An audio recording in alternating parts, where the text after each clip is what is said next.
जिस कारण से भी आप यहां आए हो, कोई दुखी आया है और अब इस ज्ञान को समझ रहा है वो आकर के, क्योंकि उसको बोला जाता है कि आप सत्संग में अवश्य आओगे, अन्यथा आपका कष्ट निवारण नहीं हो पाएगा। इसलिए बोला जाता है सत्संग में आपको कि आपको धनी बनाना है। आप युगों युगों के निर्धन हो चुके हो इस भक्ति मार्ग के। एक बार तो परमात्मा कबीर जी अपने कोटे से आपको राहत देता है, अपने कोटे से आपको देता है सुख, आपके दुख दूर कर देता आते ही, जिसकी सच्ची तड़प होती है और नियत साबित रहती है, उसका आते सुख देता है। फिर आपको ज्ञान सुनाया जाता है कि ये 10-20 हजार रुपये मान ले किसी से ले लिए, 1,00,000-2 लाख, तो इससे काम नहीं बनेगा। आप अपनी कमाई कोई साधन, कोई व्यवस्था करो ताकि आप साहूकार हो जाओ। तो यहां आपको बुला करके धनी बनाया जाता है। हम कितने निर्धन हो चुके हैं, हम कितना अपना सतर गिरा चुके हैं, ये आप अपना आप ही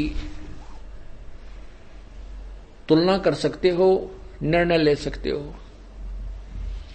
आपको यहां आने से कितने पुण्य हो रहे हैं, आपके कितने पाप छूट चुके हैं। बीड़ी, शराब, मांस, तंबाकू सबसे पहले छुड़वाया जाता है, जो घोर पाप का कारण है। दूसरे आपको कहा जाता है किसी की सुई भी नहीं चुरानी है, किसी से रिश्वत नहीं लेनी है, ब्याज तक नहीं लेना है। ब्याज लेने वालों के नाश हुए देखे हमने, सर्वनाश हुआ देखा उनका। बिरान माटी टक्कर मार मार कर मरे, वो पागल होकर के मरे हैं। हमारे आंखों के सामने ऐसी स्थिति देखी उन लोगों की जो ब्याज लेते थे और बहुत महंगा लेते थे। आज से 50-40 वर्ष पहले 5 रुपए सैकड़ा ब्याज। हे भगवान, आज भी नहीं है 5 रुपए सैकड़ा, किसी बैंक में भी नहीं आज तक। और फिर उस व्यक्ति की क्या दुर्गति हुई हमने आंखों देखा था। पागल हो गया, टक्कर मारा, अपनी टट्टी ने अपने मुंह पर मारा, कुआं खा ले, बुढ़ापे में बुरा हाल होकर मरा वो। तो परमात्मा यह कहते हैं कि ब्याज भी नहीं लेना हमने। इन अच्छे हथकंडों से हम धनी नहीं बन सकते। धनी बनेंगे परमात्मा की रजा से। परमात्मा आपको इतना धन दे देगा आप सोच नहीं सकते। और कैसे दे देगा ये भी आप नहीं सोच सकते। कब देगा? जब आपकी नीत साबित हो जाएगी, आप में कोई दोष नहीं देखेगा, केवल उस परमात्मा से ही आपकी याचना होगी, अन्य किसी देव में आपकी आस्था नहीं रहेगी।